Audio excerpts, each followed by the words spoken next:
Hey y'all! It's entry number 100 of this off-season series where we discuss a different player's fantasy value each day as a group. We are another day closer to the start of the 2022 NFL season. Each day we'll drop a name, go through some positives and some concerns of their fantasy profile, and then I'll give my personal opinion at the end. Today's discussion will be on Kadarius Toney, wide receiver, New York Giants. We'll start with the positives with Kadarius Toney's fantasy profile. Target rate. At first glance, it may not seem like Toney was targeted very much last year. After all, he saw just 57 targets all year. But when you look at some of the advanced stats, you see that he had a high target rate of 28.9% targets per route run, which was the 7th best mark among wide receivers in 2021 according to Player Profiler. The next thing I really like about Kadarius Toney's fantasy profile is that he's a sophomore wide receiver. Rookie pass catchers generally have a harder time being successful at the NFL level, with only 27 rookies in NFL history finishing with over 1,000 receiving yards in their rookie year according to StatMuse. So expectations for Toney last year were much lower. According to an article by Pro Football Focus, wide receiver breakout performances are more abundant from a percentage and raw numbers perspective in years 2 and years 3. So now that Toney's in his second season, he should be better adjusted to the level of play expected at the NFL level and be more prepared to contribute during the 2022 NFL season. The last major thing I really like about Kadarius Toney's fantasy profile is that he moves differently. When you watch Toney play, you can just tell that he moves a little differently than most NFL players, which makes him difficult to tackle. The stats back this up as well, as Toney had the best juke rate among NFL wide receivers in 2021, with an evaded tackle on 66.7% of his touches according to Player Profiler.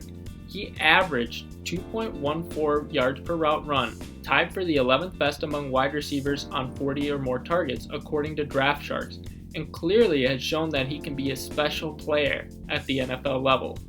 Moving on to some of the concerns with Kadarius Toney's fantasy profile. Needs to make a jump in order to live up to current fantasy expectations.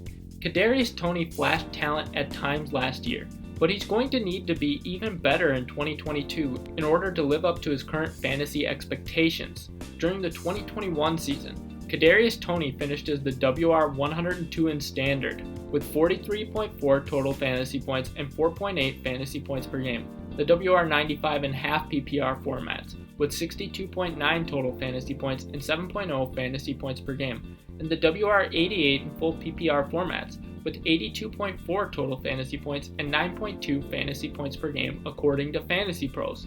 In half PPR formats, during the 2021 season, Kadarius Toney had 5 out of 10 games with 0 to 5 fantasy points, 3 out of 10 games with 5 to 10 fantasy points, 1 out of 10 games with 10 to 15 fantasy points, 0 out of 10 games with 15 to 20 fantasy points, and 1 out of 10 games with 20 to 25 fantasy points according to fantasy data.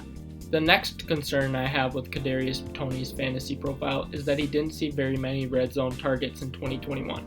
During the 2021 season, Kadarius Toney saw just 5 targets inside the 20-yard line, 1 reception for 6 receiving yards, and just 2 targets inside the 10-yard line with 0 receptions according to Pro Football Reference.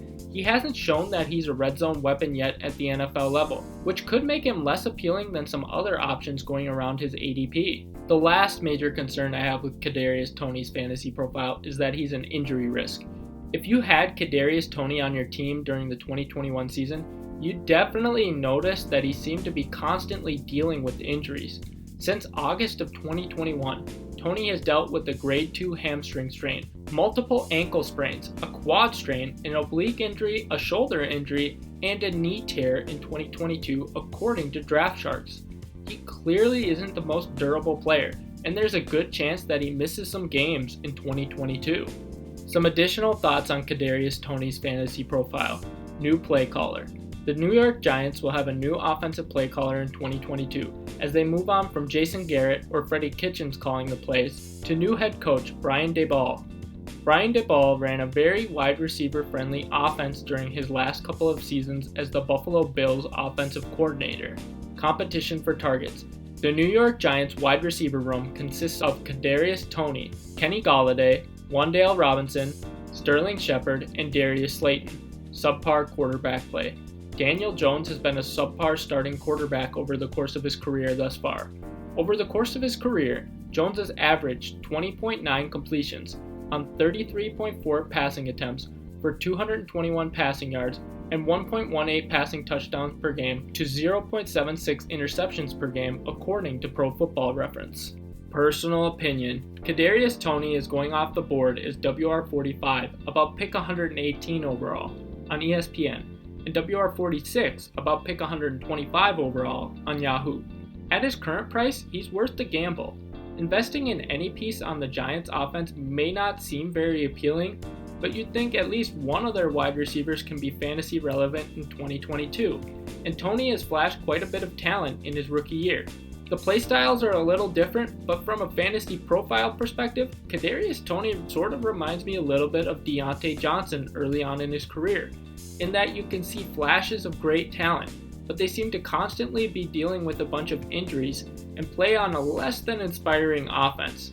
Let's hope that Toney can end up having a similar career trajectory and begin the breakout process this year. For each of these entries, we will highlight a charitable cause or organization. I couldn't find a link to a charity that Kadarius Toney officially supports, so here's a link to his teammate, Darius Slayton's My Cause My Cleats in 2021 for the Dementia Society of America. Here's a link to that organization below. And that's it for today's entry. If you enjoyed this entry, be sure to like and subscribe.